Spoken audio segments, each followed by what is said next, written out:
You ever hit that snooze button one too many times?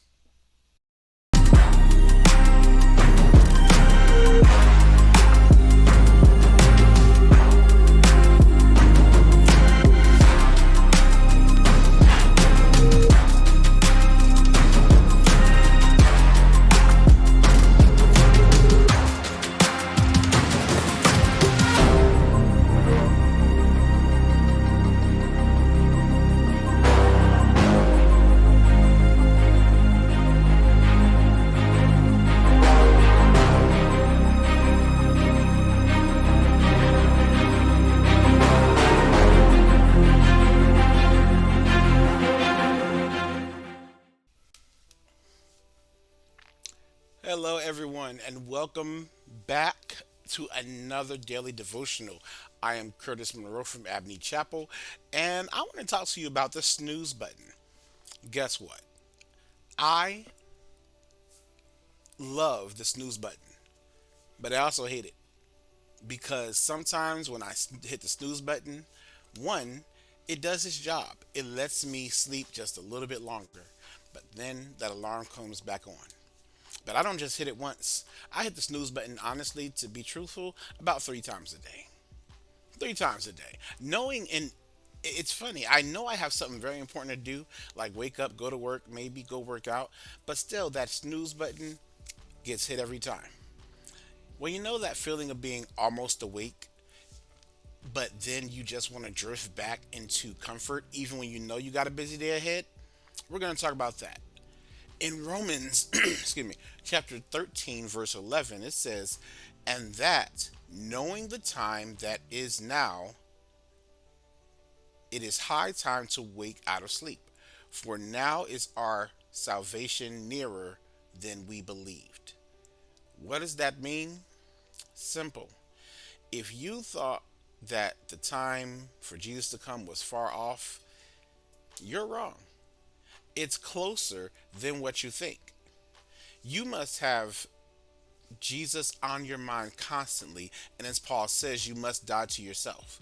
We must be baptized with the Holy Spirit and then not sit down, stay, just nonchalantly. What is to be will be. The prophecy must be fulfilled. So I pray that you stay awake because remember, as faithful watchmen, you should see the sword coming and give the warning that men and women may not pursue a course through ignorance that they would avoid if they knew the truth. What does that mean? Simple. You're the watchman. The Lord has enlightened you. Put into your mind what's to come in regards to the end of time, that we may enlighten others, that we may tell others, so that we shall not be held guiltless when time ceases. Remember, we're going to all have to give an account. What did you do for God's kingdom? How did you live? What example did you set for the people of earth to come to Christ? Did you let your light shine before men or did you hide it? Remember, God's not going to force you into his service. Every soul must decide for himself. That means you and me, whether or not he will fall on the rock and be broken. The rock, that is Jesus. And to be broken simply means to be broken from sin and let Jesus heal us with his heavenly power. Heaven has been amazed to see what's going on earth and what has been allowed to prevail. Remember, you got to individually open your hearts to God. That's where you start. Before you can even tell others about Jesus, before you can set that example, before you can live that example, your heart has to be open to God. Because if your heart's not open to God and you're trying to spread the news about God, soon someone may see that you're not being truthful. We have to be watchmen, and if we're watchmen, that means we're opening our hearts to God. Because guess what? Satan, he's speaking too. He's using all of these different imagery and movies and social media and all of these things that are not of God to tempt his people, to tempt those who say they're not of God, to tempt those who say they are of God. He's using all of this, everything that he has in his arsenal, to prevent you and me from making it to the kingdom. We cannot let that happen. You are the watchman. You must be wide awake. Don't slumber at your post. Don't drop the ball. Don't sleep day and night. Remember that certain trumpet it's going to sound. Shun evil, turn to good.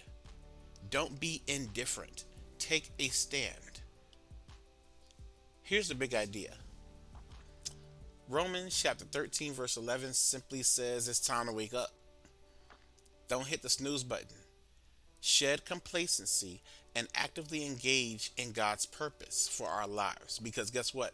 It's time, the time is short, and our responsibilities are immense. Remember, when we talk about sleep, we're not talking about actual sleep, we're talking about spiritual sleep. You don't want to be spiritually asleep. You are a watchman. Don't get caught up in your own minor importance issues. Don't scroll endlessly. Don't chase the trends, and don't get entangled in disagreements. These things will only help you miss what's actually coming, an urgent call to action. It's like being a lifeguard on duty but choosing to scroll through TikTok while people are struggling in the water. That's a no no. So remember, your salvation is nearer than what you once thought. This isn't just the comfort, it's not just a powerful motivator. It means we have less time than we think to make a difference, less time than we think to share the truth, and less time to live out our faith boldly. Remember, you've been enlightened about what's to come. God has invited you, but again, it's your decision of whether or not to accept Him, to let go of your pride and let go of your self sufficiency. Have the Holy Spirit transform your mind, because once you let go of those things, that's exactly what will happen. This week, instead of hitting that snooze button, make sure that you choose to wake up. Instead of asleep in your bed, you know, with the covers, the warmthness, sometimes we got to go out into that harsh cold and we got to do the things that we may not want to do, the things that may be tough, the things that may be hard. We got to spread the word, especially to those who may not want to listen. Because in the end, the urgency is real. The call, it's very clear. And the transformation that God desires for you is thorough and profound. But you won't get that transformation if you keep hitting that snooze button. So I urge you this week, don't hit that spiritual snooze button. Wake up. Spiritually, of course. Until next time, have a great day.